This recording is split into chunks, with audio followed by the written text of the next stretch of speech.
안녕하세요. 오늘도 사연살롱을 찾아주셔서 감사합니다. 저는 30대 여자입니다. 혹시 호의가 계속되면 권리인 줄 안다는 말 들어보셨나요? 어릴 때부터 변호사의 꿈을 키워왔던 저는 로스쿨에 들어가기 위해 다니던 회사도 그만두고 시험 준비를 했습니다. 긴 시간은 아니었지만 사회생활 하다가 돌아와서 다시 공부하려고 하니 여간 어려운 일이 아니었어요.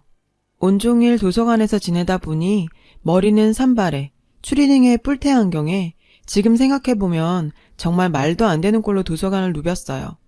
그때는 목표가 너무 명확했기에 어떤 것도 눈에 들어오지 않았거든요.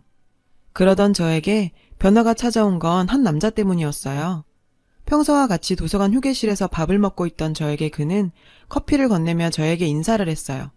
아, 별건 아니고 저 모르세요? 6개월째 맞은편 자리에 앉아있는 사람인데 커피가 1+1이라. 아, 네, 맞은편에 앉으신 분. 말은 아는 얼굴인 양 말했지만 처음 보는 얼굴이었어요. 되돌아 생각해보니 6개월간 맞은편에 앉아있는 사람 얼굴도 모를 정도로 주변에 전혀 신경 쓰지 않고 지냈구나 싶더라고요. 그렇게 안면을 트게 된 저희는 가끔 휴게실에서 만나면 인사도 하고 혼자 밥 먹고 있으면 옆에 앉아 같이 밥 먹는 사이가 되었어요. 뭐 그렇다고 자주 대화를 나누는 사이까진 아니고 그냥 아는 사이 정도의 심심한 관계였죠. 둘 사이에 변화가 온 건 시험 스트레스로 거의 멘탈이 날아가 버려서 한숨만 푹푹 쉬고 있던 어느 날이었어요. 그는 저에게 공부 안 될 때는 머리 한번 쉬어주는 것도 좋다며 술이라도 한잔 하자고 하더라고요. 저도 이렇게 있다가는 진짜 시험이고 뭐고 머리가 돌아버릴 것 같아 그와 포장마차에 가서 오돌뼈 안주에 소주 한잔하며 주절주절 얘기를 나눴어요.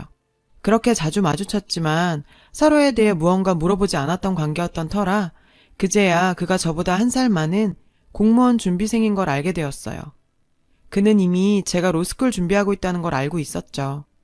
뭐 제 책상만 봐도 로스쿨 준비한다는 걸 누구나 알 수 있는 상태였으니 그러려니 했어요. 간만에 술자리는 제 복잡했던 머릿속을 상쾌하게 해주기에 충분했고 그 한 번의 술자리 이후 우리는 이전보다 훨씬 친밀한 사이가 되었죠. 쉬는 시간에 대화 나눌 친구 하나쯤 있는 것도 나쁘지 않았어요. 같이 밥 먹고 같이 커피 마시며 서로의 시험 준비를 했어요. 그리고 만남이 있다면 이별도 있는 거겠죠. 공무원 시험에 합격한 그는 도서관을 떠나게 되었고 별 사이는 아니었지만 있다가 없으니 그의 빈자리가 생각보다는 크게 느껴졌어요. 여느 때와 같이 도서관에서 시험 막바지 준비에 눈코 뜰 새 없이 바쁜 하나를 보내고 있던 어느 날 누군가 뒤에서 툭툭 쳐서 돌아본 그곳에는 그가 서 있었어요. 예진 씨, 잠깐. 그는 무사히 임용되었고 제가 말동무 해줘서 시험에 합격할 수 있었다고요. 고마움을 표현하고 싶었는데 시험 공부에 방해될까봐 찾아오지 못했답니다. 예쁘게 포장된 초콜릿 한 상자를 건넸어요. 이거 제가 만든 초콜릿이에요. 곧 시험이시죠? 시험 잘 보시라고. 그리고 시험 끝나면 술 한잔 해요. 제가 할 말도 있고요. 초콜릿과 간단한 인사만 전해주고 그는 돌아갔고 저는 인생을 건 시험을 앞둔 상황에서 이것저것 생각할 정신이 없었습니다. 대수롭지 않게 여기고 넘겼는데 그렇게 시험은 무사히 끝나게 되었죠. 가채점 결과 만족할 만한 성적을 거둔 저는 도서관 생활을 정리했어요. 그제야 그가 했던 말이 생각났어요. 그가 준 초콜릿 상자에는 그의 휴대폰 번호가 적혀 있었고 시험도 끝나고 홀가분한 마음으로 그에게 전화를 걸었죠. 그렇게 약속을 잡게 되었는데 그냥 편하게만 생각했던 자리라 평소대로 추리링 차림으로 나갔어요. 약속 장소에서의 그는 평소에 도서관에서 보던 모습이 아니라 깔끔한 댄디남, 그 자체였어요. 아, 예진씨, 여기. 오랜만이에요. 저를 보고 활짝 웃는 그의 모습에 순간 살짝 심쿵했어요. 저에게 할 말이 있다던 그는 뜬금없이 저에게 꽃다발을 주더라고요. 도서관에서 공부할 때부터 관심이 있었다며 고백을 했어요. 긴장해서 손을 덜덜 떨면서 꽃다발을 내미는 그의 모습이 귀엽기도 했죠. 그리고 저도 연애 안 한 지가 몇 년째인지 기억이 안 날 만큼 오랫동안 연애 휴식 중이어서 그런지 순간적인 감정에 저도 모르게 승낙해버렸습니다. 그렇게 얼렁뚱땅 시작된 저희의 연애는 생각보다 잘 맞았어요. 공무원이던 그는 제가 로스쿨 입시와 면접 준비하는 동안 헌신적으로 절 서포트해줬고 날이 갈수록 그를 사랑하게 되었어요. 사실 아직 로스쿨 입시도 끝나지 않은 제가 로스쿨에 들어간다고 해도 몇 년은 더 공부해야 하는 입장이라 연애가 부담스러운 것도 사실이었어요. 항상 저를 배려해줬던 그 남자 덕분에 저에게는 더 큰 동기부여가 됐어요. 그렇게 저는 드디어 로스쿨에 들어가게 되었습니다. 그는 어마어마한 공부량에 힘들어하는 저에게 버팀목이 되어주겠다며 프로포즈를 했어요. 저도 언젠간 이 남자랑 결혼할 거 조금 서두른들 뭐가 다르겠냐라는 생각도 들었죠. 로스쿨에서 가장 바쁘다는 2학년을 마치고 결혼하게 되었습니다. 숯불갈비집을 운영하시던 시부모님께서는 결혼 전부터 잘 먹어야 공부도 잘한다며 매번 고기 구워주시면서 응원해 주셨어요. 고작 로스쿨 학생 신분이었던 저를 변호사 며느리라며 좋아해 주셨죠. 결혼 후 마음이 안정되고 든든해서인지 공부도 더 잘 됐고 무사히 로스쿨 과정을 마칠 수 있었어요. 그렇게 변호사가 된 저는 양가 부모님의 자랑이자 남편의 자랑이 되었습니다. 하지만 정작 저는 변호사가 된 후 제대로 하늘 한 번 못 쳐다볼 만큼 바빴어요. TV에서 볼 법한 대형 로펌은 아니었지만 꽤나 내실 있는 로펌에 취직하게 되었어요. 여느 1년차 변호사처럼 로펌의 사소한 모든 일을 처리하게 되면서 퇴근하는 날보다 사무실에서 날밤 지새는 경우가 더 많을 지경이었어요. 시대의 행사에 빠지는 경우도 다반사였고 시부모님께 죄송할 뿐이었죠. 그래서 무언가 해드리고 싶었던 저는 남편과 상의해서 한 번도 해외여행을 가보지 못한 시부모님을 위해 동남아 여행 패키지를 준비했어요. 하지만 현실적으로 5일씩이나 가게를 닫는 건 음식 장사에는 치명적이라 고민이 되었죠. 그러고 있는데 저희 친정엄마가 선뜻 나서주셨어요. 젊을 때 가게도 해보신 분이거든요. 5일 정도는 가게 관리해줄 수 있다며 사돈 첫 해외여행인데 이 정도도 못 도와주겠냐고요. 그렇게 엄마가 여행 기간 동안 가게 일을 봐주게 되었죠. 시부모님은 첫 해외여행을 잘 다녀오셨어요. 저도 며느리로서 뭔가 했다는 생각에 뿌듯했는데 저희 엄마가 좋은 마음으로 행한 호의가 나중에 어떤 일을 몰고 올지 이때까지는 상상도 못했습니다. 그 후로도 바쁜 생활은 이어졌고 제 성의를 금전적으로밖에 표현 못하는 날이 이어지자 언제부턴가 시댁 식구들의 요구사항이 많아지기 시작했어요. 애기야, 너 바쁜 건 아는데 내 친구들 모임 있는데 잠깐 와서 인사만 하고 가면 안 되니? 내가 변호사 며느리 자랑을 엄청나게 했더니 한번 보자고 하네. 어머님 친구들이 모인 자리라는데 거절할 수도 없고 잠깐만 갔다 오면 된다는 생각에 모임 장소로 찾아갔어요. 어머, 진짜 왔네. 잘 나가는 변호사 며느리. 잘 왔다 애야. 내 친구들 인사하렴. 오늘 내 며느리가 쏠 거니까 마음껏 먹어. 바쁜 사람 불러낸 것도 모자라 밥값도 내라고? 굳이 내라고 안 했어도 낼 수 있는 상황이었지만 저와 동의도 없이 당연한 듯 말하는 시어머니에게 이건 꼭 짚고 넘어가야 한다고 생각했어요. 그날 밤 시댁을 찾아뵙고 정중하게 어머니께 오늘 일에 관해 얘기를 꺼냈어요. 어머님, 다음부터는 사전에 좀 말씀을 해주시고 부르셨으면 좋겠어요. 그리고 계산 문제도 저와 얘기도 없이 갑자기 제가 내는 거라고 말씀하셔서 사실 저 좀 당황스러웠거든요. 얘 말하는 거 봐라. 시어미가 친구들 모임에 며느리 한번 불러내는 게 뭐 그리 큰일이라고. 변호사 일은 너 혼자 다 하니? 일부러 너희 사무실 근처로 약속도 잡았잖아. 옆에서 시누이도 한마디 거들었는데요. 언니, 밥 한 번 살 수도 있지. 그거 가지고 그렇게 생색이에요. 말이야 바른 말이지. 언니가 그렇게 변호사 될 수 있었던 것도 다 우리 오빠가 뒷바라지 해서 그런 거 아니에요. 뭐라고? 제가 제 돈 내고 밥 사고 하는 게 당연한 듯 말하는 시누이의 모습에 어처구니가 없었지만 남편 덕에 편하게 공부할 수 있었던 건 사실이었으니까요. 굳이 왈가왈부하지 않았어요. 그 후로도 시어머니께서는 수시로 연락하셔서 제가 ATM인 양 100만 원, 200만 원씩 빌려가셨는데 저도 월급쟁이 변호사라 그런 것들이 부담됐죠. 그렇다고 시어머니께서 갚겠다며 빌려달라는데 안 줄 수도 없는 노릇이었죠. 그렇게 시간은 흘렀고 저도 어느새 4년차 변호사가 되니 회사에서도 어느 정도 자리를 잡았습니다. 시간적 여유도 생기게 되었어요. 문득 어젯밤 엄마의 통화에서 몸이 안 좋다는 얘기가 생각이 나더라고요. 저는 엄마가 좋아하는 포도를 사들고 오랜만에 친정을 방문했어요. 집에 아프다는 엄마는 없었고 아빠는 저에게 충격적인 얘기를 전하셨어요. 예진아, 엄마가 너한테는 절대 말하지 말라고 해서 지금까지 말 안 했는데 저번에 사돈 여행 갈 때 가게 봐준 적 있지 않으냐. 그 이후로 심심하면 가게를 좀 도와달라고 불러댄다. 네 시어미가 말이다. 내가 너희 엄마한테 가지 말라고 해도 혹여나 그것 때문에 네가 시댁에서 미움받을까봐 오늘도 아픈 몸을 이끌고 가게 나갔다. 순간 저는 머리에서 무언가 끊어진 듯 멍해졌어요. 왜 엄마가 시어머니 가게에 나가서 일을 한다는 건지, 아니 그걸 나는 지금까지 왜 몰랐던 거지? 우리 엄마는 지금... 저는 당장 가게로 달려갔어요. 그곳에는 시어머니는 보이지도 않고 저희 엄마를 직원처럼 부리는 시누이의 모습을 보게 되었어요. 사돈어른, 거기, 불판, 아니 거기 말고! 엄마를 직원처럼 부리는 시누이의 명령에 이리저리 뛰어다니는 엄마의 모습에 눈물이 쏟아질 것만 같았고 저를 보고 아무렇지도 않게 인사하는 시누이에게 버럭 소리를 질렀어요. 언니, 여기는 웬일이에요? 아가씨, 우리 엄마가 왜 여기서 일하고 있어요? 아가씨 말에 이리저리 뛰어다니며 불판을 닦고 있냐고. 제 호통에 가게는 조용해졌고 엄마는 오히려 저를 데리고 가게 밖으로 나왔어요. 예진아 그만해. 사돈이 일 좀 도와달라고 해서 그냥 나온 거야. 금방 갈 거야. 흥분한 저를 말리는 엄마의 모습에 참아오던 눈물이 펑펑 쏟아졌고 엄마를 집으로 데려다 줬어요.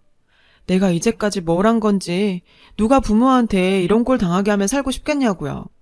엄마한테 이런 일이 생길 줄 알았다면 전 변호사고 뭐고 다 필요 없었을 거예요. 이건 도저히 그냥 넘어갈 일이 아니라고 생각했습니다. 저는 다시 가게로 향했고 제 시누이가 연락했는지 시어머니와 남편도 가게로 나와 있었죠. 어머님, 저한테 설명 좀 해보세요. 왜 우리 엄마가 여기서 일을 하고 있냐고요. 아니, 내가 오늘 모임이 좀 있어서 너희 엄마한테 전화해서 부탁했더니 용돈 벌겠다고 흔쾌히 오시더라. 그걸 왜 나한테 따지니? 겨우 모임하겠다고 아픈 엄마를 불러서 일을 시켰다는 시어머니의 말에 정말 참을 수가 없었습니다. 어머님이 꼭 모임 나가야 한다고 아프다는 엄마 나오라고 쏘아 붙이셨다면서요. 참 너희 엄마도 조잡스럽게 별 말을 다 한다. 또 신우는 눈치도 없이 끼어들어서 간신히 잡고 있던 저의 이성의 끈을 끊어놨죠. 언니 진짜 너무하네. 집에서 탱자탱자 놀고 있는 사돈어른 용돈이라도 벌라고 일자리 중에 누군데 고마워하지를 못할 망정 어디서 행패해요 행패. 언니는 위아래도 없어요.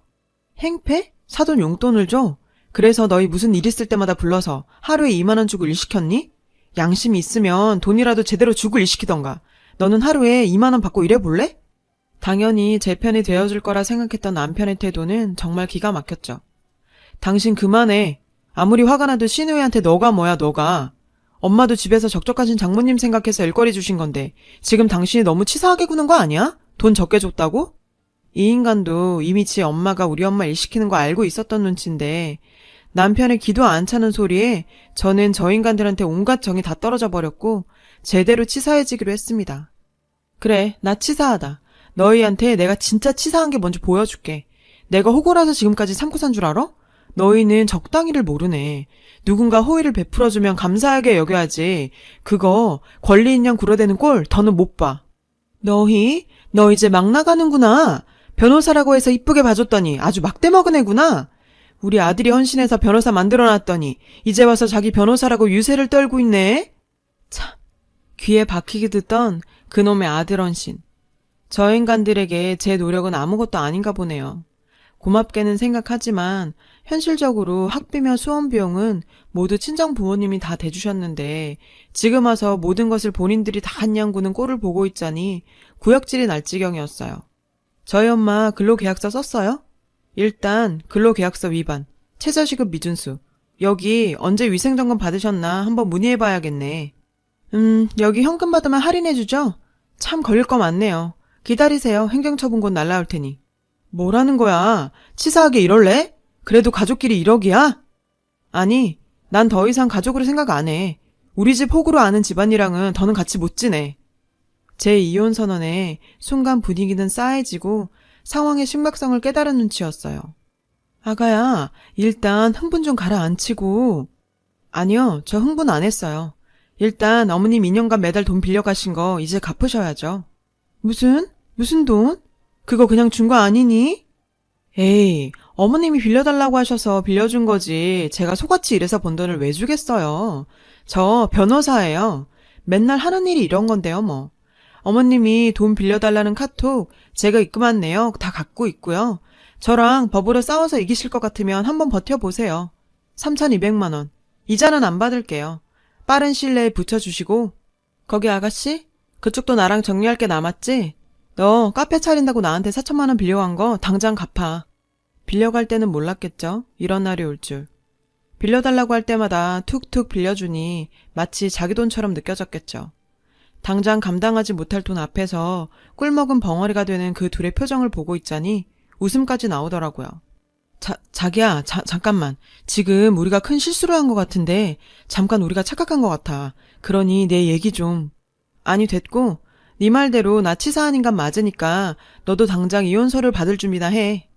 아 그리고 공무원 월급 받으면서 또 하고 싶은 거 많아가지고 하도 징징대서 세차 뽑아준 거 할부 30개월 남았으니 네가 알아서 갚아. 네 월급으로 채워지겠니? 정말 다 쏟아붓고 나니 속이 다 시원해지더라고요. 지금까지 왜 그렇게 해달라는 거 다 해주면서 호구처럼 살았는지, 바쁘다는 핑계로 엄마가 사돈 가게에서 불판 갈고 있는지도 몰랐던 제 자신이 너무 미웠고, 제 걱정에 안 해도 될 일까지 겪게 된 엄마한테 정말 너무 미안했습니다. 아직 소송 중에 있지만 사무실 동료들도 제 이혼 소송에 최선을 다해주고 있어서 무난하게 좋은 결과 거둘 것 같아요. 친정한테 못했던 효도도 하며 제 할 일 잘하고 살아야겠습니다. 가슴속에 무언가 꽉 막혀있던 것들이 조금씩 풀리는 것 같아요. 제 얘기를 들어주셔서 감사합니다. 항상 건강하세요. 여러분, 사연 댓글에 응원과 현명한 조언 부탁드려요. 좋아요와 구독은 저에게 큰 힘이 됩니다. 오늘도 좋은 일 가득하세요.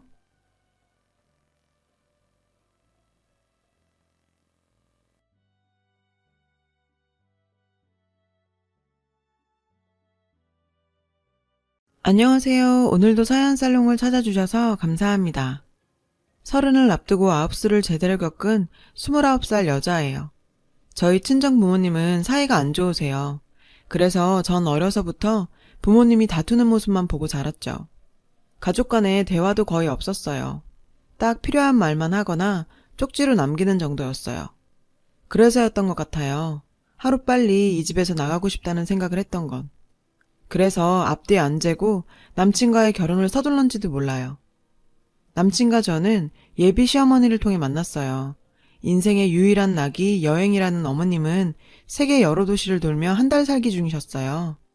본격적인 블로거까진 아니지만 각 도시에서 찍은 사진과 간단한 날짜기 정도를 개인 블로그에 올리기도 하시고요. 50 넘은 나이에도 젊은 사람들 못지않게 영어도 잘하시고 체력도 상당히 좋으세요. 장기 여행에도 끄덕 없을 정도로요. 남친은 자기 어머니 블로그에 종종 댓글을 남기곤 했어요. 말투가 어찌나 상냥하고 다정하던지 이런 남자랑 결혼하면 화목한 가정을 꾸릴 수 있겠다는 생각이 절로 들 정도였죠. 게다가 프로필 사진은 연예인 뺨칠 정도였어요. 한눈에 반할 정도로요. 작년부터 계획했던 다낭 여행을 친구들과 휴가 날짜가 갈리는 바람에 깨지면서 저 혼자 떠나게 됐어요. 호텔에서 나와 블로그에서 본 맛집을 찾아다니던 중이었죠. 허름한 로컬 쌀국수집 앞을 지나려는데 마치 연예인처럼 세련된 중년 여성이 혼자 앉아서 쌀국수를 먹고 있더라고요. 어찌나 쌀국수를 맛있게 드시던지 전 맛집은 포기하고 옆 테이블에 자리를 잡고 앉았죠. 한국분이세요? 어머님이 먼저 말을 걸어주셨어요. 그렇다고 했더니 여기 양지머리가 들어간 쌀국수가 특히 맛있다며 그걸 먹어보라더군요. 제가 어떻게 주문해야 할지 몰라서 우물쭈물하니 능숙하게 주문도 대신 해주셨죠. 그게 계기가 돼서 한 테이블에 앉아 쌀국수를 먹으며 이런저런 얘기를 했어요. 알고 보니 여행을 참 많이 다니셨더라고요. 내일은 어디 갈 거냐고 물으시길래 바나일에 가보고 싶은데 혼자 가기 좀 그래서 갈등 중이라고 했어요. 어머님은 무척 반가워하면서 괜찮으면 내일 바나일에 같이 가자고 했어요. 전 당연히 좋다고 했죠. 다낭 시내에서 바나일까지 갔다 오려면 왕복 택시비만 해도 꽤 나오거든요. 택시비도 아낄 수 있고 무엇보다 영어도 잘하시고 베트남 사정에 훤하셔서 고생 안 하고 다닐 수 있으니 일거양득이었죠. 다음날 바나일 투어를 시작으로 다낭에서 지내는 기간 내내 전 어머님과 함께 다녔어요. 헤어질 때 서로 전화번호를 주고받긴 했는데 사실 다시 보게 될 거란 생각은 안 했죠. 여행지에서 만남은 대개 거기서 끝나잖아요. 근데 한국에 돌아와 보름 정도 지났을까? 어머님한테 전화가 왔더라고요. 그게 인연이 돼서 서울에 와서도 어머님과 자주 만나서 쇼핑도 하고 브런치도 즐겼죠. 그러다 어머님 주선으로 자연스럽게 남친과도 만나게 됐고요. 예비 시어머니는 동년배분들과는 다르게 젊고 세련된 사고방식을 가진 분이셨어요. 여행을 많이 다니셔서 그런지 사고가 깨어있는 분이셨죠. 이런 분을 예비 시어머니로 만난다면 고부간의 갈등은 없을 것 같았어요. 지영씨, 만나는 사람 있어? 없으면 우리 아들이랑 정식으로 만나볼래? 꽤 나이스한 친구야. 봐서 알겠지만 핸섬하고. 어때? 어머님은 제가 마음에 드셨는지 그이와 만나보라고 중간에서 다리를 놔주셨어요. 나중에 알고 보니 남친한테도 저한테 했던 것처럼 절 만나보라고 권했다더군요. 이때부터 어머님은 계획이 있었던 거예요. 그렇게 어머님 소개로 소개팅을 하게 된 남친과 전 얼마 뒤 본격적으로 교제를 시작했어요. 당시 남친은 대기업에 다니고 있었는데 저희 부모님은 그 얘기를 듣고 무척 좋아하셨죠. 인물도 좋고 사람도 진중하고 직장까지 번 듯하니 사윗감으로 더 바랄 게 없다고요. 남친은 누가 봐도 탐나는 사람이었으니까요. 그렇게 1년쯤 연애를 하고 저희 집 쪽에선 슬슬 결혼 얘기가 나오기 시작했어요. 그런데 웬일인지 남친은 자꾸 결혼 얘기를 피하더라고요. 전 솔직히 걱정이 됐어요. 나이는 30을 향해 가지 주위 친구들은 하나 둘 결혼을 하지. 이러다 나만 나이 먹도록 혼자 남는 게 아닐까 걱정이 됐죠. 그래서 남친한테 먼저 결혼 얘기를 꺼냈어요. 나 내년이면 30이야. 언제까지고 기다릴 순 없어. 결정해. 나랑 결혼할 생각이 있으면 계속 만나고 없으면 여기서 끝내자. 그러자 남친은 당황하며 왜 마음이 없겠어. 다만 아직은 준비가 안 됐어. 준비 없이 결혼했다가 고생하는 것보단 좀 천천히 하더라도 여유 자금 만들어서 하는 게 낫지 않을까? 자기 나이가 몇인데 아직도 준비야. 그 좋은 회사에서 10년 가까이 벌었는데 아직도 더 벌어야 돼? 얼마나 완벽하게 준비해서 시작하게. 주변을 봐봐. 부모 도움 안 받고 자기 힘만으로 완벽하게 준비해서 결혼하는 사람이 어딨어? 좀 부족함이 어때? 상황에 맞춰가며 하는 거지. 그러니까 너무 무리할 필요 없어. 간소하게 하자. 응? 제가 이렇게 얘기를 하자 남친은 더 이상은 안 되겠다고 생각했는지 솔직히 얘기하더군요. 나 얼마 전에 이직했어. 진작 말하려고 했는데 기회를 놓쳐서 말을 못했어. 이어진 남친의 얘기는 충격적이었어요. 잘 나가는 대기업을 때려치우고 선배가 하는 스타트업 회사에 들어갔다는 거예요. 얘기를 들어보니 규모도 작은 신생회사 같더라고요. 자기야, 도대체 왜? 아니, 그것보다 어머님도 아셔? 응. 뭐? 아신다고? 근데 왜 나한텐 아무 말씀 없으셨지? 어제까지도 만나서 브런치 먹었는데? 솔직히 조금 서운했어요. 자다가 모기에 몇 방 물렸는지 어제 뭘 먹었는지 사소한 일까지 다 저한테 얘기하시는 분이 정작 중요한 아들 일만 얘기 안 하셨다는 게 왠지 좀 그랬어요. 전 남친의 새 직장이 궁금하기도 하고 회사 규모가 어느 정도인지 알아보기 위해 야식을 준비했다는 핑계로 회사 근처에 가서 남친을 불렀어요. 직원이 얼마나 되는지 몰라 샌드위치와 음료는 10개씩 준비했죠. 그랬더니 이걸 누가 다 먹어? 이러더라고요. 그래서 어떻게 자기 먹을 것만 사오냐? 다들 같이 먹으라고 산 거야. 남친은 당황한 기색이 역력했어요. 다 퇴근했지. 선배랑 나 둘뿐이야. 그리곤 제가 사무실 구경 좀 하겠다는 걸 극구 말리며 기어코 돌려보냈어요. 이렇게 나오니까 점점 더 의심스러웠어요. 하는 수 없이 집에 돌아와 어머님께 전화를 했어요. 그리곤 남친 이직에 대해 물었어요. 너 걱정할까봐 상준이가 말하지 말라 그랬어. 걔가 원래 독립심도 강하고 책임감도 강한 애잖니. 너 걱정할까봐 그런 거지. 말 안 해서 속상했니? 그런 건 아니지만 근데요 어머니, 선배 회사 규모가 어느 정도인지 아세요? 신생회사란 거 말곤 상준 씨가 도통 얘기를 안 해서요. 나도 잘 모르겠네. 근데 지영아, 너 발리 안 갈래? 이번에 발리 가서 한 달 살기 하려고 그러는데 그 전에 답사 좀 가보려고 말이야. 발리요? 아, 근데 어쩌죠? 저 휴가를 다 써서 힘들 것 같은데요. 한 2박 3일도 안 돼? 네, 죄송해요. 예비 시어머님은 아들 회사 일보다 본인 여행이 더 중요하신 것 같았어요. 아무리 여행을 좋아하신다지만 그래도 자기 아들 일인데 어떻게 저렇게 천하태평인 건지. 제가 서운해하는 걸 눈치채셨는지 어머님께선 절 안심시키려 노력하셨어요. 걱정 마. 그 선배 나도 잘 알아. 대학 때 집에 종종 놀러 왔었거든. 이번에 회사 차린 거 그거 모르긴 해도 몇 년 뒤면 엄청 커 있을걸? 상준이가 어떤 앤데 대기업까지 버리고 따라갔겠니? 남자는 자고로 모험도 할 줄 알아야 해.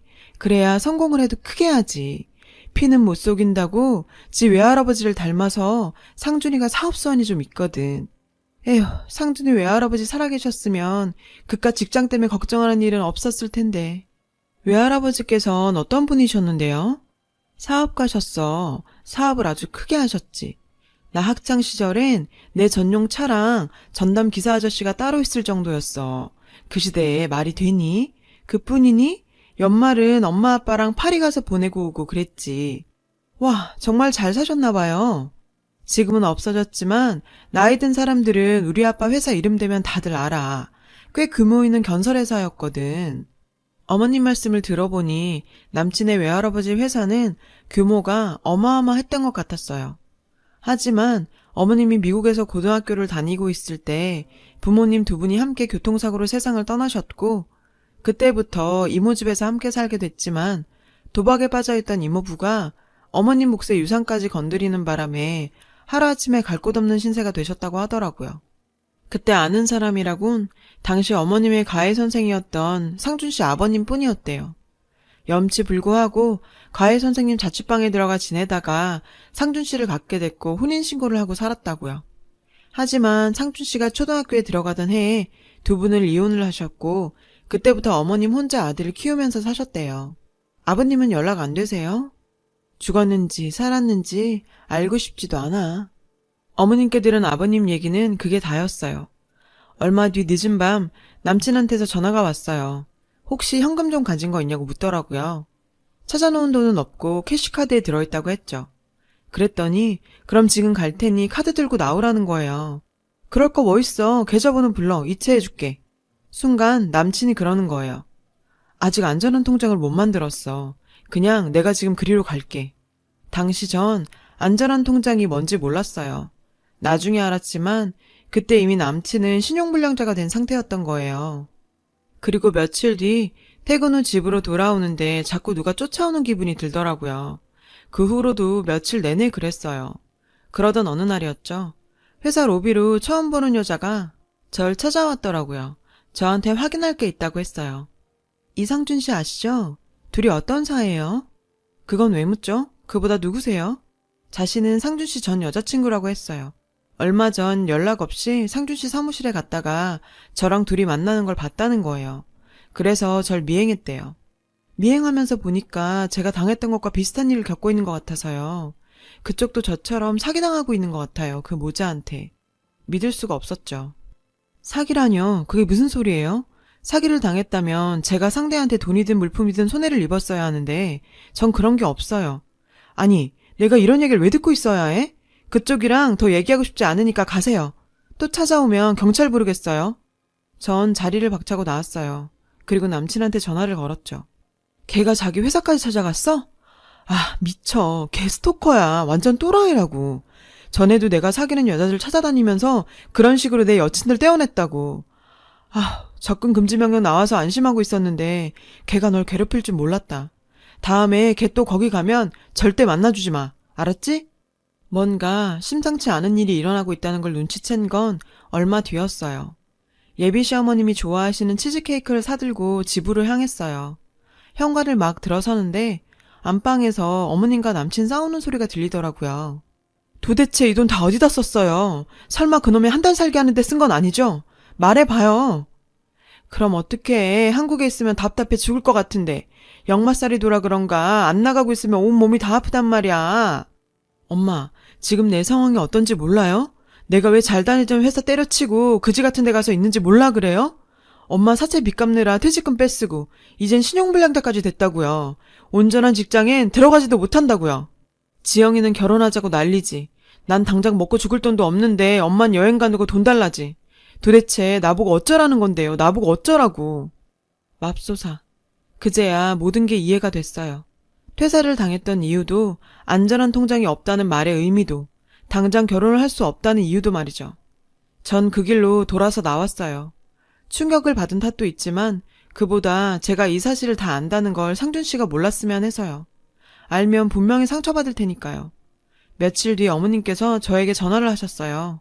근처 카페인데 잠깐 얼굴 좀 보자셨죠. 예, 지영아, 여기야. 어머님은 절 보자마자 대뜸 여행 얘기를 꺼내셨어요. 지영아, 너 나랑 조지아 안 갈래? 조지아요? 응, 이번에 거기서 한 달 살게 할 건데 너도 같이 가자. 응? 어머님, 제가 어떻게 거길 가요? 회사는 어쩌고요? 안 되니? 그럼 지영아, 너 혹시 돈 좀 있니? 내가 통장에 돈을 이체해두긴 했는데 수표라 바로 못 빼네. 한 500, 아니 300 없니? 불과 며칠 전에 상준 씨와 돈 때문에 싸우는 모습을 본 터라 어머니 말씀에 믿음이 안 갔죠. 그래서 상준 씨랑 통화할 생각으로 휴대폰을 손에 쥔 채 화장실에 다녀오겠다고 자리를 떴어요. 절대 빌려주지 마. 절대로 우리 엄마한테 돈 주면 안 돼. 알았지? 내가 바로 갈 테니까 엄마 좀 잡아놓고 있어. 응, 알았어. 아니나 다를까 제 예상이 맞았어요. 어머님은 조지아로 한 달 살게 하러 가기 위해 돈 꾸러 다니는 중이라고 하더라고요. 지금 빌려주면 받을 길이 없으니 절대로 빌려주지 말라고요. 전 화장실에서 나와 자리로 돌아갔어요. 그런데 어머님이 안 계시더라고요. 혹시 내 지갑을 가져간 건 아닌가 싶어 가방을 열어봤더니 다행히 지갑은 그대로 있더군요. 잠시 뒤 상준 씨가 헐레벌떡 달려들어왔어요. 별일 없었다고 말했어요. 다만 화장실에서 나와보니 어머님은 가버리시고 안 계셨다고. 상준 씨는 그제야 모든 상황을 털어놨어요. 어머님은 하나에 꽂히면 앞뒤 가리지 않는 성격이신데 문제는 돈에 대한 관념이 없어서 손에 쥐고 있는 족족 다 쓰신다는 거예요. 남친이 그동안 대기업을 다니면서 받았던 월급도 늘 어머님 낭비벽 때문에 탕진이 됐고 결국 사채 빚까지 손을 대서 회사를 그만둘 수밖에 없었다더군요. 퇴직금은 고스란히 사채 빚을 갚는 데 썼다고요. 그런데도 아직 정신을 못 차리고 요즘엔 집착에 가까울 정도로 해외 한 달 살기에 빠져서 툭 하면 해외로 나가려 든다고 말이죠. 이젠 자신으로선 도저히 어머님의 낭비벽을 막아드릴 여력이 없고 솔직히 매달 생활도 간당간당하다고요. 이런 상태에서 결혼은 언감생심. 저까지 이런 상황에 끌어들이기 싫다고 기회 줄 때 떠나라고요. 전 그럴 수 없다고 했죠. 그런데 그때 휴대폰으로 카드 문자가 왔어요. 제 신용카드로 땡땡항공 92만 원이 결제됐다는 거예요. 전 지갑을 열어 카드가 있는지 찾아봤어요. 없었어요. 순간 떠오르는 사람은 한 사람뿐이었죠. 남친과 저는 어머님께 전화를 걸었어요. 어머니, 혹시 제 카드 가지고 가셨어요? 응, 안 그래도 말하려고 그랬는데 내가 좀 빌려 썼어. 빌렸어요? 아니 그게 어떻게 빌린 거예요? 훔치신 거죠? 어머 얘, 너 무슨 말을 그렇게 하니? 내가 그깟 돈 몇 푼 때문에 네 카드를 훔쳤단 얘기야? 기가 막혀. 갚아줄게. 갚아주면 되잖아. 별것도 아닌 것 가지고 사람 우습게 만들지 마 얘. 어머님은 자신이 할 말만 하고는 전화를 끊어버리셨어요. 처음부터 절 만나자고 한 이유는 제 카드였던 거예요. 남친은 대신 사과한다며 항공권 요금은 자신이 벌어서 갚겠다고 했죠. 이젠 정말 자기도 어떻게 해야 할지 모르겠다며 울먹이며 계속 미안하다는 말만 했어요. 전 카드값은 내가 알아서 할 테니 헤어지자는 말만 하지 말라고 했어요. 일단 전 카드를 정지시키고 집으로 돌아왔어요. 근데 집 앞에 전에 그 여자가 와 있는 거예요. 그녀는 몇 장의 사진과 녹취 파일을 들려줬어요. 그 내용은 충격적이었죠. 그동안 이 모자한테 소송을 하려고 알아보고 있었어요. 저도 다른 분도 당신처럼 상준 씨를 믿었어요. 그 불쌍한 남자가 엄마 때문에 고통받는데 나까지 그 사람을 괴롭힐 순 없다고요. 당신도 지금 그런 생각일 거예요. 저는 정말 인정하는데 오래 걸렸지만 당신 앞엔 이렇게 증거가 있잖아요. 어떻게 하실래요? 저랑 같이 소송하실래요? 저 역시 인정하고 싶지 않았고 불편한 진실 앞에 눈을 감고 싶었어요. 그래도 정신을 차려보려고 노력했어요. 일단 경찰에 신고를 했죠.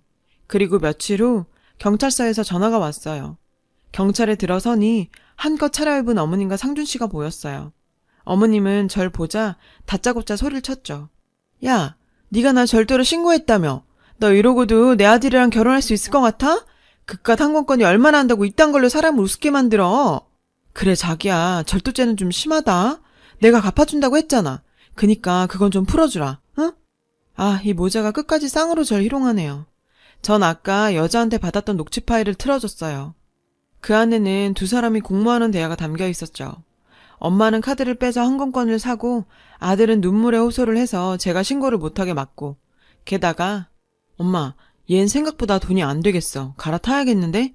그리고 소송한다고 난리치는 그 미친 애가 벌써 얘한테 떠벌렸나 봐. 며칠 내로 손절해야겠어. 잘 들었지? 그 애미의 그 자식이라고 어쩜 이렇게 죽이 잘 맞니? 내가 니들 카드 절도죄로만 신고한 거 같니? 니들이 지은 죄가 그뿐이야?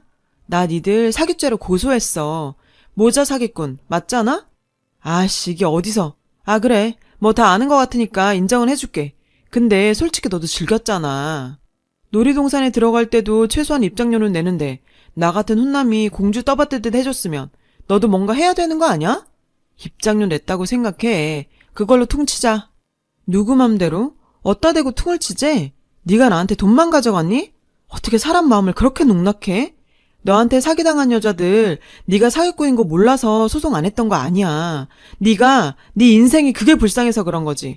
오죽하면 저러고 살까? 네 인생이 불쌍해서 봐준 거라고. 근데 뭐가 어쩌고 어째? 퉁을 쳐? 너 정말 최악이다. 야! 돈 떼먹었으면 돈만 찾아가. 네가 뭔데 내 아들한테 훈계질이야? 건방지게. 그러게 아들은 멀쩡히 살게 두지 그랬어요. 어떻게 엄마가 돼선 자식까지 저렇게 만들어요? 창피한 줄 아세요. 구질구질하게 살 거면 당신이나 그렇게 살 일이지. 앵벌이 시키는 것도 아니고 아들 몸뚱아리 팔아서 구질구질하게 남의 돈으로 여행 가면 좋아요? 그러고도 당신이 엄마야? 돈 없으면 없는 대로 살지. 그렇게까지 하면서 살고 싶냐고. 해외 한 달 살기? 놀고 있네. 남의 피 같은 돈으로 해외여행 갈 생각 말고 일해서 먹고 살 걱정이나 하세요. 블로거 거지가 아니라 아주만 여행 거지야. 집이 좀 사셨다고요? 남편이 과외 선생이었다고요? 그런 창작 실력으로 시나리오나 쓰지 그랬어요. 그랬으면 아들이랑 쌍으로 쇠고랑 차는 일은 없었을 텐데. 당신 아버지 정가 12억이잖아. 그것도 사기로. 남편도 같은 종목으로 현재 복역 중이고. 어쩜 이렇게 찰떡으로 끼리끼리 잘 만났나 몰라. 이왕 이렇게 된 거 빵에서 가족 상봉이나 하세요. 이 모자한테 당한 저 정도의 피해는 약과였어요. 사기를 당했던 다른 여성 두 분은 금전적 피해가 꽤 됐죠. 저도 힘이 되어주고자 같이 소송을 진행했어요. 아직 판결은 나지 않았습니다. 증거가 있으니 적어도 무죄 판결은 안 나겠죠. 근데 이번 일을 겪으면서 깨달은 게 있어요. 내가 내 가족을 사랑하지 않으면 나 역시 그 어디에서도 사랑하는 가족을 만들 수 없다는 걸요. 가족을 버리고 새 가족을 만들려 했던 제 어리석은 마음이 지금에 와서야 후회가 되네요. 오늘부터는 부모님과 대화를 시도해 봐야겠어요. 시간이 걸리겠지만 그래도 가족이니까 언젠가는 서로 마음의 문을 열 수 있겠죠? 지금까지 제 사연을 들어주셔서 감사합니다. 여러분 사연 댓글에 응원과 현명한 조언 부탁드려요. 좋아요와 구독은 저에게 큰 힘이 됩니다. 오늘도 좋은 일 가득하세요.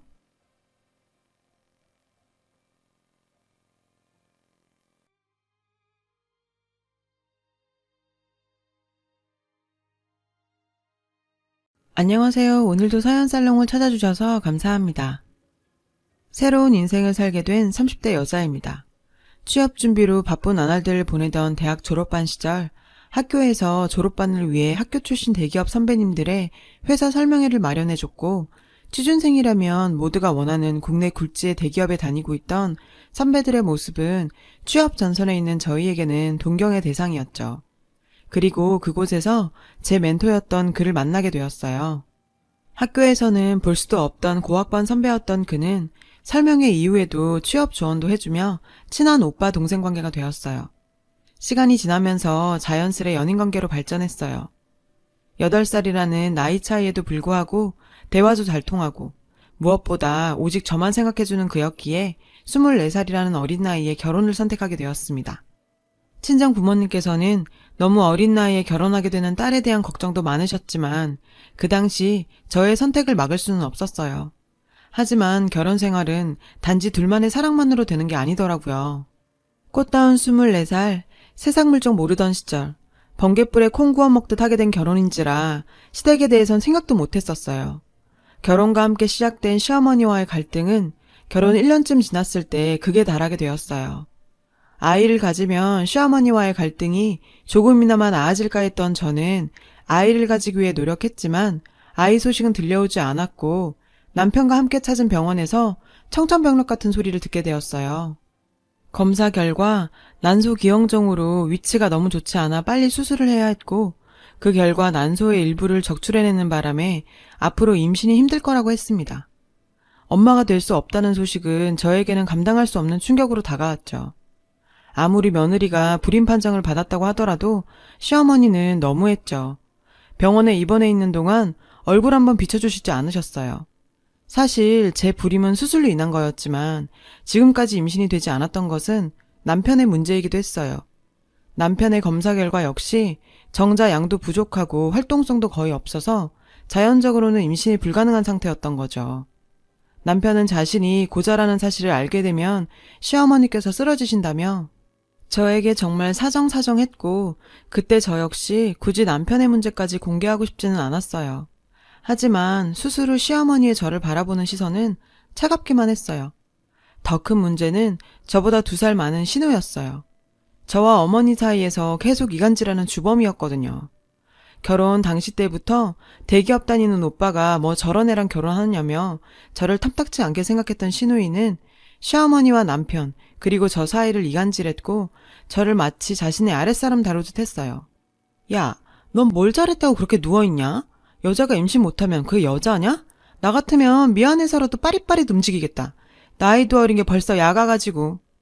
아니 아가씨, 저 며칠 전에 수술했어요. 지금 당장 움직이기 힘들어서 그러는데 말을 뭐 그렇게 하세요. 그럼 나이 먹고 아직 집에서 빈둥빈둥 노시면서 저희한테 돈 받아가는 아가씨는 뭐가 그렇게 뻔뻔하세요. 아니 얘 말하는 거 봐라. 너 때문에 집안 대가 끊기게 생겼는데 넌 뭐가 그렇게 당당하니? 며느리 하나 잘못 들여서 집안 꼴이 말이 아니구나. 아니 뭐라고요? 저 때문에 대가 끊겨요? 왜 저 때문이에요 그게? 그쪽 당신 아들 때문이라는 말이 목 끝까지 차올랐지만 참았어요.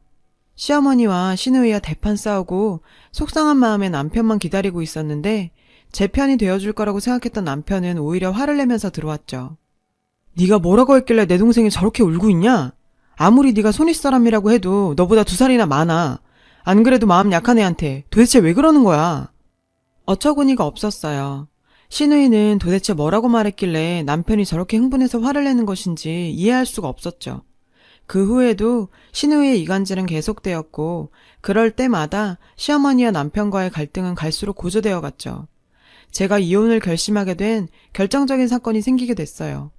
공무원 시험에 떨어진 시누이의 히스테리는 엉뚱한 저에게 터졌는데요. 너 나보고 웃었지? 야, 너 내가 우습냐? 나 공무원 떨어졌다고 내가 만만해 보여? 임신도 못하는 년이 어디서? 저녁을 차리고 있던 저에게 뜬금없이 달려와서는 패악질을 부리는 시누이였는데 저도 그날따라 도저히 참을 수가 없었어요. 아가씨, 뭐 하는 짓이에요? 왜 가만히 있는 나를 자꾸 건드려요? 그거 아가씨 자격지심이에요, 자격지심. 솔직히 아가씨가 공부 열심히 안 했잖아요. 매일 놀다가 늦게 들어오고 맨날 명품 타령하면서 허황된 꿈에 젖어 살잖아요. 그때 남편이 들어왔고 그 모습을 본 시누이는 마치 여배우를 보는 것 같았어요. 시누이는 닭똥 같은 눈물을 쏟으면서 남편에게 달려가더라고요. 오빠 다 들었지? 나 공무원 떨어졌다고 나를 저렇게 무시한다. 나 진짜 죽고 싶어. 어디서 연기해요. 가만히 있는 저한테 난리 부린 건 아가씨잖아요. 참 어이없게도 남편은 제 팔목을 잡고 밀쳐내면서 소리쳤어요. 너 때문에 집안 꼴이 이게 뭐냐? 어리다 봐주는 것도 한계가 있지. 애가 이렇게 야갔니. 평소에 내 동생 그렇게 무시하면서 괴롭히더니 결국 내가 이 꼴을 보게 되네. 당장 사과 안 해? 도대체 누가 누굴 괴롭혔다는 건지 자초지종을 아무리 설명해도 이미 남편에게 저는 자기 동생 괴롭히는 못된 새언니였고 남편조차 저를 믿어주지 않는 상황에서 원형탈모까지 생길 정도였어요. 이렇게 스트레스 받는 지옥 같은 생활을 더 이상 견딜 수 없었습니다. 그래서 어떤 것도 요구하지 않는 조건으로 이혼하게 되었는데 그 당시에는 정말 이 지옥만 벗어날 수가 있다면 뭐든 할 수 있다는 생각이었어요. 그 집안에서 벗어났다는 해방감은 잠시, 어느새 20대 중반의 이혼녀 딱지를 달고 있는 저에게 세상은 냉혹하기만 하더라고요. 뭐든 할 수 있다는 생각과 달리 좀처럼 일자리를 구하기는 쉽지 않았죠. 우여곡절 끝에 전공과는 전혀 상관없는 인터넷 쇼핑몰 마케팅 부서에 취업하게 되었습니다. 말이 거창해서 마케팅 부서지 저 포함해서 직원 6명인 이제 막 시작하는 회사였는데요. 먹고 살기 막막하던 저에게 기회를 준 회사인 만큼 제가 할 수 있는 최선을 다했습니다. 비록 작은 회사였지만 처음부터 수많은 위기를 거치면서 함께 해온 멤버라 가족 같은 분위기였어요. 특히 사장님께서는 초창기 멤버는 무슨 일이 있어도 본인이 책임진다고 말할 정도로 직원들에 대한 애정이 대단했어요. 집에 가도 할 일도 없었기도 하고 뭔가 성취하고 싶다는 마음에 밤 늦게까지 회사에서 일하는 날이 많아졌어요. 어느 하루는 늦게 퇴근하시던 사장님께서 저를 부르셨는데 수연 씨, 늦게까지 수고하는데 제가 포장마차 쏠게요. 나가요.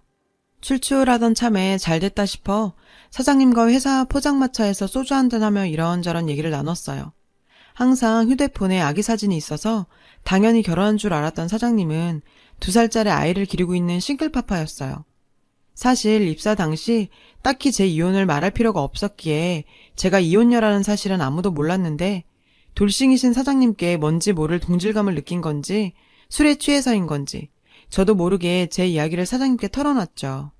그 후 저희는 돌싱이라는 매개체로 퇴근 후 비밀스런 좋은 술친구가 되었어요. 같은 아픔이 있다는 사실은 저희를 더 끈끈하게 만들어줬습니다. 쉬는 날이면 사장님의 딸인 지수와 함께 시간을 보내게 되기도 했는데 그 때문인지 지수는 유독 저를 이모 하면서 따랐어요.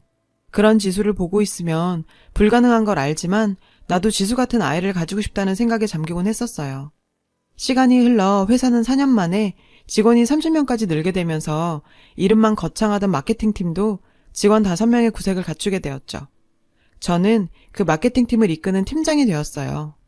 정말 4년간 미친 듯이 일했기에 팀장이라는 타이틀에 자부심도 있었어요. 그런데 이번에 마케팅팀 신입사원의 이력서를 보고 정말 기절하는 줄 알았는데요. 심지언 바로 제 시누이였습니다.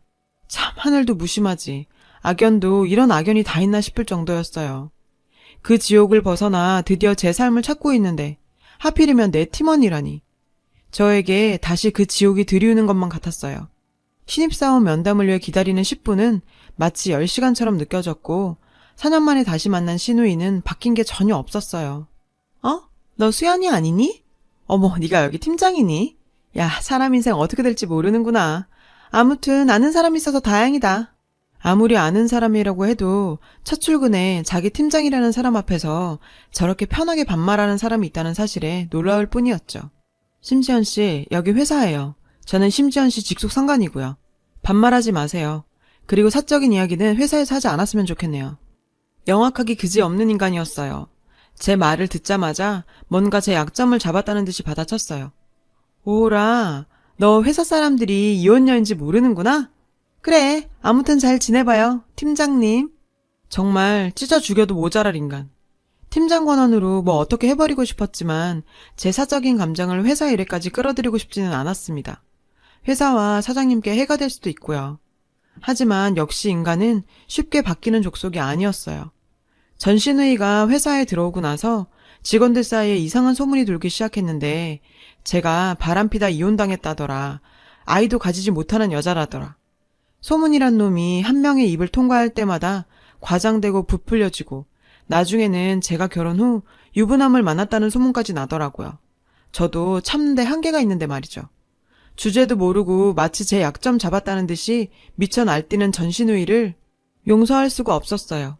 여직원 휴게소에서 무슨 뒷담화라도 하는지 낄낄대며 웃고 있는 시누이에게 도저히 안 되겠다 싶어 한마디 했죠. 심지연 씨, 뭐 재밌는 얘기 하나 봐요? 저도 같이 하죠. 아, 팀장님? 뭐 아는 이혼녀가 하나 있어서 이혼녀 얘기하고 있었죠 뭐. 아, 이혼녀? 내 얘기예요, 아가씨? 제 한마디에 순식간에 여직원 휴게소는 정적이 흘렀는데요. 심지연 씨가 떨던 이혼녀가 바로 저예요. 뭘 떠든지는 모르겠지만 제가 제대로 얘기해 줄 테니 잘 듣고 늘 하던 대로 여기저기 소문 내고 다녀요, 다들. 여기 있는 심지연 씨가 제 전 시누이 맞고요. 결혼 생활 내내 이분께서 저랑 남편 사이에 이간질을 얼마나 하던지 이분 때문에 제가 이혼했잖아요.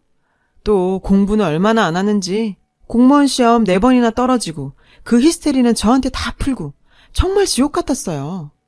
제 커밍아웃에 신우이의 동공은 마치 지진이라도 난 듯 파르르 떨렸고 얼굴은 울그락불그락 했는데요. 그것뿐이에요. 맨날 명품 거리면서 사는 건 짝퉁만 사들고 다니면서. 오늘 들고 온 가방도 짝퉁 같은데? 아직도 짝퉁 쓰세요?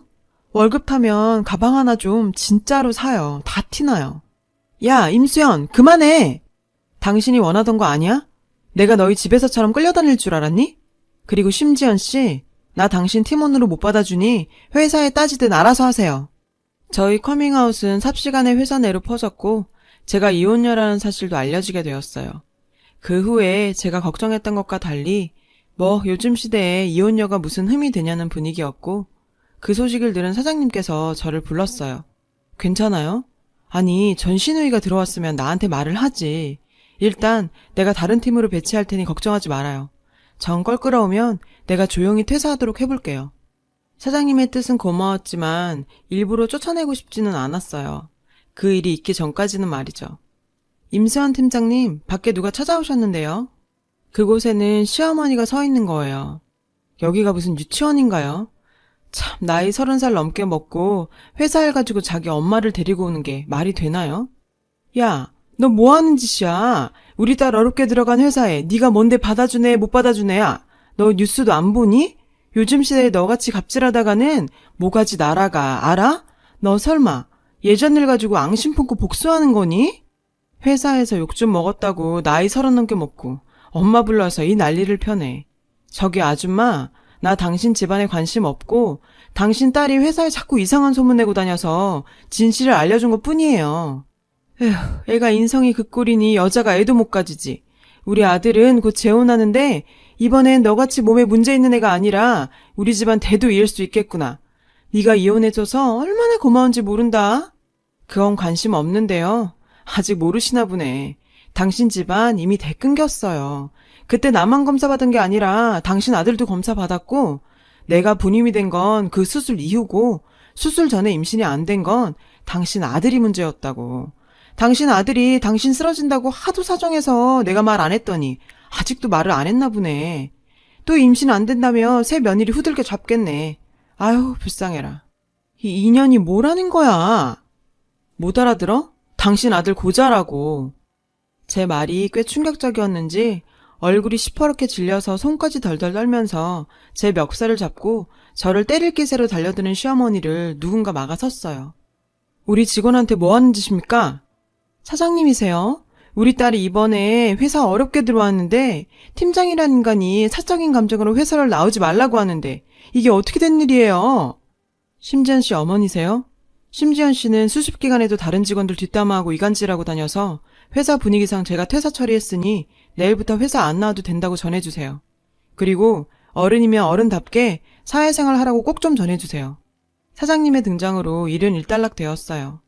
뭐에 한 대 맞은 것 같이 벙진 표정의 시어머니를 뒤로 한 채 회사로 들어왔는데 전 정말 얼굴이 화끈거릴 정도로 나쁘끄러운 상황이었죠. 그 난리에도 직원들은 애써 모른 척 해줬고 평소처럼 행동해줬어요. 그 일 이후 2년이라는 시간은 그런 일 정도는 제 머릿속에서 지우기엔 충분한 시간이었습니다. 사장님과 저와의 관계에도 약간은 변화가 있었어요. 사장님께서는 지수의 생일 선물을 저에게 골라달라며 백화점으로 불렀고 약속 시간에 일찍 도착해서 간만에 아이 쇼핑이나 할 생각으로 명품 매장을 둘러보고 있었는데 자기 이거 한번 들어봐. 자기한테 너무 잘 어울린다. 역시 모델이 좋으니까 명품도 더 빛이 나네. 어디선가 익숙한 목소리가 들렸어요. 돌아본 그 자리에는 전 남편과 세부인으로 보이는 여성분이 있었어요. 저는 그 순간 당황해서 고개를 돌렸는데요. 너 수연이니? 야, 너 오랜만이다. 너도 명품 같은 거 사니? 아, 아이 쇼핑? 그래, 네가 무슨 돈이 있어서 이런 데를 오겠어. 그래, 구경 많이 하고 가라. 여전히 저를 무시하는 전 남편의 모습에 저도 순간 발끈해서 눈에 보이는 가방 하나를 주고 카운터로 갔어요. 얼마예요? 이 제품은 432만 원입니다. 무슨 가방 하나에 400만 원이 넘어. 전 남편에게 꿀리기 싫은 마음에 눈앞에 보이는 가방을 집었는데 가격을 듣는 순간 정신이 아찔해지더군요. 내가 뭐 하는 짓인가 싶기도 하고 그렇다고 다시 가방을 가져다 놓을 수도 없는 일이었어요. 오만 생각을 하며 카드를 꺼내려고 하는데 그때 자기야, 여기 있었어? 이 카드로 일시불로 결제해주세요. 갑자기 사장님께서는 저를 분명 자기야라고 부르시며 결제를 하셨는데 이것만 사도 되겠어? 자기 사고 싶은 거 다 사라니까. 내가 겨우 이거 하나 사주려고 백화점으로 부른 게 아닌데. 저는 이 상황이 뭔지 어리둥절한 상태였죠. 저를 그렇게 무시하던 전 남편 역시 어리둥절한 표정을 짓고 있었어요. 사장님은 표정도 필요 없다며 제 어깨에 가방을 걸어주셨어요. 자기가 최고라 그런지 명품 가방에 자기한테 죽네. 자기야, 맛있는 거 먹으러 가자. 사장님께서는 제 손을 잡고 매장을 나가면서 마치 누구 들으라는 듯이 한마디 하셨죠. 여기도 급이 많이 떨어졌나 보네. 개나 소나 다 사러 오게. 사장님께서는 약속 장소에 제가 나오지 않자 이곳저곳 돌아보다 전 남편에게 무시당하는 저를 보게 되었다고 해요. 사장님, 도와주셔서 고마워요. 제가 이건 나중에 환불 처리해서. 수연 씨, 환불 처리할 필요 없어요. 제가 수연 씨한테 주는 선물이에요. 아니, 그럴 필요 없어요. 이런 비싼 가방 저한테 어울리지도 않고요. 아까 전 남편 맞죠? 수연 씨가 그딴 인간한테 무시당하는 걸 보니 제가 참을 수가 없었어요. 수연 씨, 우리 서로 이제 시간 보낼 만큼 보냈고 알 만큼 알잖아요. 사장님은 이 정도 썸 탔으면 되지 않느냐며 오래전부터 저를 마음에 품고 있었고 제가 꼭 지수의 엄마가 되어줬으면 좋겠다는 생각을 했다고 해요. 그렇게 갑작스러운 고백을 받게 됐죠. 저는 황당하긴 했지만 사실 마음속에서 오랫동안 기다려왔던 일이기도 했어요. 재혼인 만큼 따로 식은 올리지 않고 회사 초창기 멤버들의 회식 자리에서 저희의 결혼 사실을 공개했습니다. 깜짝 공개라고 생각했던 저희의 생각과는 달리 그렇게 티를 내고 다니는데 어떻게 모를 수가 있냐며 언제 말하나 기다리고 있었다고 했어요. 가족 같은 사람들의 진심 어린 축복은 참 오랜만에 사람으로 느껴보는 감동이 있었습니다. 그리고 사실 이 결혼에서 가장 걱정되었던 건 지수였는데요. 걱정과 달리 이미 지수는 저를 엄마로 받아들일 준비가 되어 있었어요. 워낙 아기 때부터 봐온 사이이다 보니 지수는 저를 친엄마처럼 따랐고 저 역시 배 아파 낳은 자식은 아니었지만 저에게 누구보다 소중한 아이였어요. 지수가 처음으로 이모가 아닌 엄마라고 불러준 날이 기억나네요. 불임 판정을 받고 아이를 가질 수 없다는 소리에 가슴치며 아파했던 제가 이렇게 예쁜 딸의 엄마가 되다니 인생사 정말 어떻게 될지 모르는 일인 것 같아요. 사람으로 받은 상처를 사람으로 치유하게 되다니 전 참 운이 좋은 사람인 것 같습니다. 여러분의 가정에도 행복이 가득하길 바랍니다. 제 얘기를 들어주셔서 감사해요. 여러분, 사연 댓글에 응원과 현명한 조언 부탁드려요. 좋아요와 구독은 저에게 큰 힘이 됩니다. 오늘도 좋은 일 가득하세요.